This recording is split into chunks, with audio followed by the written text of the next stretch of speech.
Hello, dwellers of the internet, welcome back. Today I wanted to talk about an experience that I had recently. Today is actually the day I experienced this, and it was the feeling of breaking and shattering concrete beneath the weight of a hammer, and that felt pretty cool.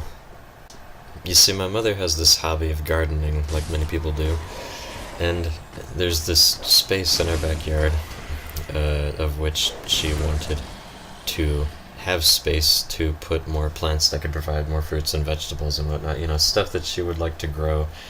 Not necessarily like for mass production or anything. Like it's not a huge deal, but she does like to produce food. She likes to experiment, and she likes to increase her abilities of gardening, as if it, were just a skill tree that you could put stats into to improve. The more practice you put into it, the more work that you put into gaining the information you need to create these plants, and the more you put effort into actually creating them, the better they get. And she wants to be good at making or raising plants, gardening. She wants to be good at creating plants that can produce food and plants that can't produce food. But I think it's mostly the food aspect she's after. When we're growing peppers or strawberries or that sort of thing, she seems to be a little bit significantly more proud, because it's food. So I guess that inherently there's some kind of instinctual thing that goes on there, where you're more proud of a plant that can also provide sustenance and satiate the hunger of someone you like or love close to you, with something that you made yourself, that is all natural and comes from the earth itself. It's cool. I get it. I understand the concept, and I understand why she likes it. But also, that kind of it runs in the family. It's like a family tradition sort of thing to garden and grow crops and whatnot. My grandfather was a farmer, or no, my great grandfather was a farmer, and she needed space for this little gardening area. And the problem with our backyard is that there's too much concrete that clouds the area. It's basically from our home's end to the back fence, which then leads into somebody else's yard. There is nothing, or there was nothing, but concrete and very minimal dirt to work with. So up until now, a lot of her projects, when it comes to growing food, have been rooted in potted plants and seeds of different fruits she could get to experiment with, different kinds of, big, small potted plants. She's got the bigger ones for different kinds of plants. There's an array of them, and a wide variety and range of them that I don't really know the specifics of at this point, but I know for a fact she has blueberry plants. I know she has strawberry plants. I know she has boysenberry plants, which have all, in due time, produced fruit, and as well as a pepper plant, which I don't know the specific kind of pepper, but it did produce peppers for a whole season. And our dogs, granted, have become an issue when it comes to these plants, because they like to run around in the backyard and eat them. We've had to sort of train them not to harm the garden, kind of thing, but I think they're doing it less and less as time goes on. So, and also production rates of surviving fruits have increased just due to practice, like I said, which is cool. And so back to the topic, which is destroying concrete. She wanted more space for this loofah design, for a loofah plant that, if you do know anything about loofahs, they grow forever. Like, they are like a weed. They once you start them, and once you get them sort of past the survivability point to where they can sort of fend for themselves and get the nutrients they need, once you get them past infancy, they can produce, and they do produce themselves wildly. The plant grows 12 to 16 feet or something ridiculous like that. We have an awning.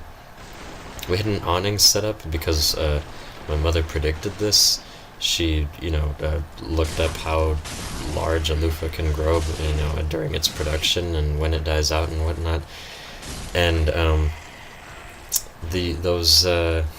God, what do they call it? The things you take to the beach, where they come in small chair-sized bags. They're about the same size that a fold-in chair with the white. I want to say iron. It's not iron. It's metallic. The iron metallic footholds of it, like the things that keep it stable, the things that are actually going into the sand that they are made out of. They can fold into themselves, and you could put them into packaging in sort of a tube-like case, which is more leathery. It's a little bit thicker. It's designed to carry them well. So when you're going up to the beach and you're carrying these tubes on your back, you're usually carrying one of these chairs. The big things that I'm describing are those, except much larger. It's like a gigantic tube that folds out into these 4 different corner sections for you to have a sunroof to protect you and whoever you're at the beach with from the sun. God, I hate that I can't remember the name of those structures right now, but anyways, we have one of those in the backyard, and we used that to distribute the loofah as it was growing along the length of the square. Like the first front length of the square, it was growing at the front of it. She would go out there and move it along and move it up, move it along and move it up, because it's growing from the ground up. Then it reached over the top, finally. It reached the top as it was producing loofah. Then it went over the top, all the way over the top. And then it started to hang down from the top, back across the other side of this thing. And all of these loofahs were just hanging, being produced in it. For a while, when they were pretty much in their prime potency of production, it was like when you would walk into the backyard and walk into the loofah tunnel, as because it literally became a tunnel. We described it as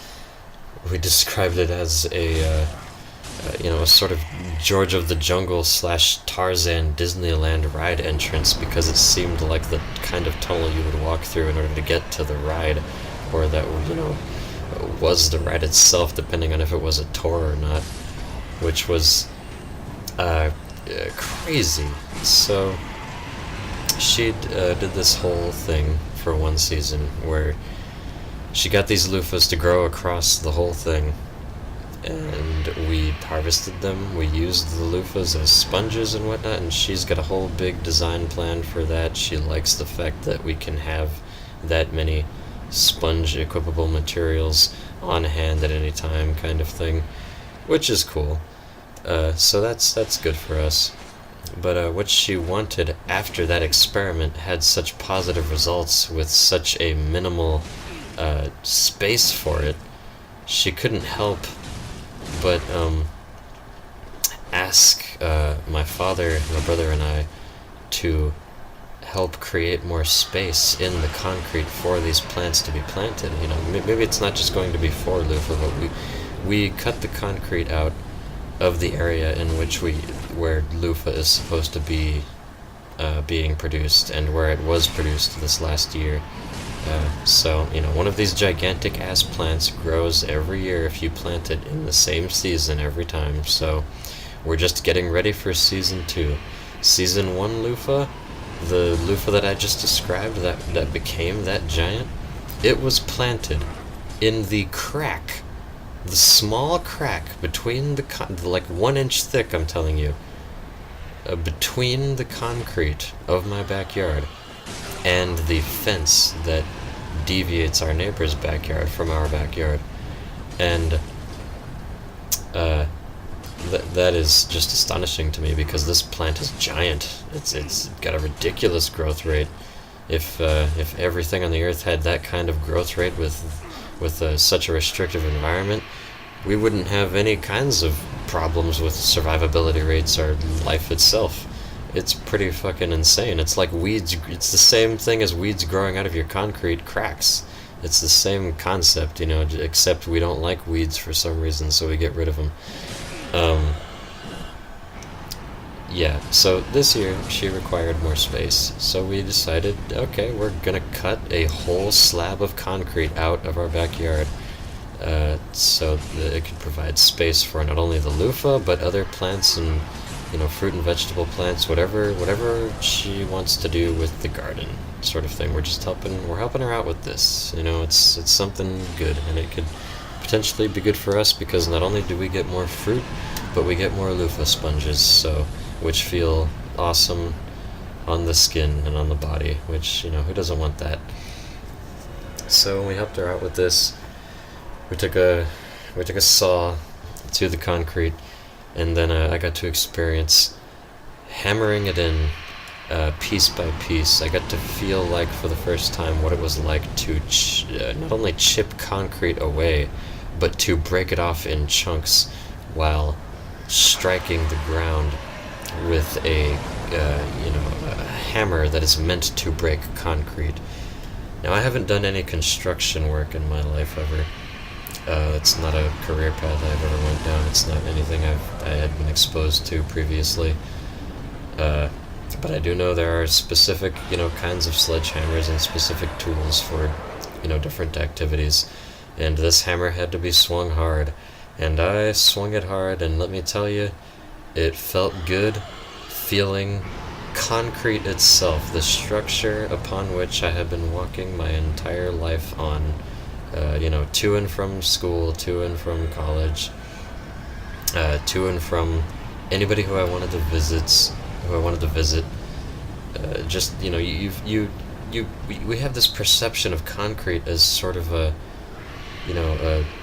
solidified structure that can never be bypassed, because who's ever tried to dig through the sidewalk? You don't do that. You draw chalk on the sidewalk, you walk around the sidewalk, you trip over the sidewalk, you do not break the sidewalk. So for me, getting this hammer in my hand that could break sidewalk with my strength behind it, and me having not only cracked the sidewalk, but maliciously pounded it into pieces and into chunks to be thrown away and tossed away by the wayside, and to be tossed in the garbage, was not only satisfying because of the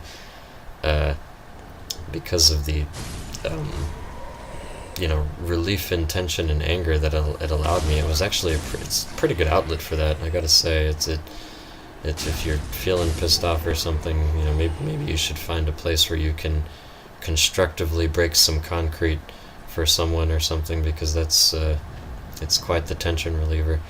Not only that, but